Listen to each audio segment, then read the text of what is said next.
I just wanted to update everybody on these are some different things I've done over the years that have worked out. If you need a switch for things, these AC switches, light switches for your house at the home improvement stores, they're crazy cheap.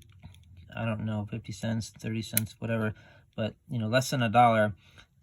This one I took the bracket off of, but they work great for a switch. Now I don't know if DC, I don't know how much you could get through them, and if you use them a lot on DC, there's arcing inside that wears them out, but for the price, for low current, they certainly work well. You can take off the mounting, and you can't beat it for mass-produced, inexpensive switch.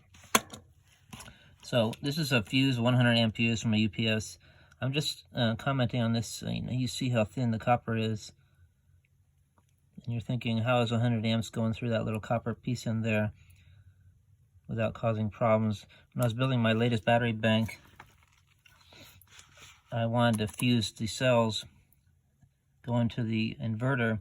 I have had an inverter go bad where the caps blew up, some of the FETs went bad and they shorted, and there was no other fuse in there, so it was drawing a lot of power, and it could have easily started a fire. So definitely put a fuse on the input to your inverter, even if the inverter is protected. So with this in mind, the thing is so small, I wanted to put this in my battery bank of lithium iron phosphates, but this one of course is too big. The spacing of this is too short. Like, I needed it a little longer.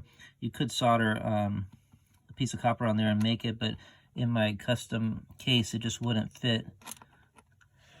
I did think of taking this out, just using the copper, but I didn't know if that piece got hot, and I just didn't want to risk it. So I had my bus bar already. I made some of my own, and this matches from cell to cell. The right shape and diameter. It seems pretty thin, but I've doubled these up. It didn't need to. I've run this single. I don't know how thick these are. Just a piece of copper I had, and I made these. But it runs fine. I've put 150 amps through these, and they don't even get warm at all.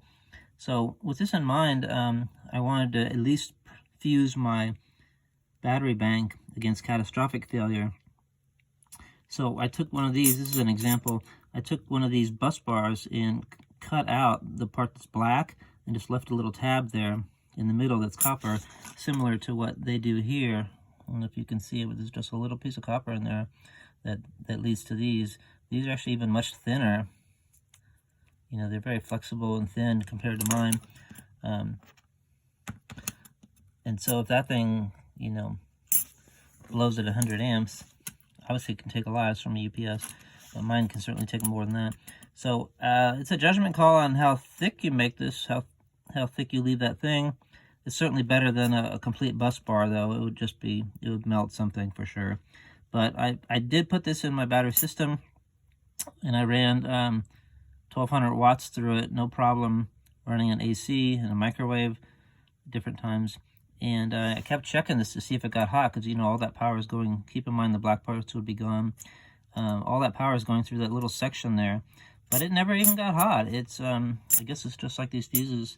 It's just a short duration, and it doesn't get hot, and it protects you. If you can find a fuse that fits in there, the right fuse size, then go ahead and get it and do that. But if you're making something really custom, for the people that might say, oh, forget it, I don't need a fuse, at least make something like this. It doesn't cost you anything. Cut out the section, grind it out, whatever, and make a small little section in there. So if something did go bad, it would at least burn that up, and not, burn up your batteries or burn up your wiring or something worse. So keep that in mind. It does work very well. I was very skeptical at first, but after trying it and testing it a lot, doesn't even heat up, and it provides, a fusible link, as they say, like people have those in their car as a safety measure. So these are just some more ideas. Thanks a lot for watching. Bye.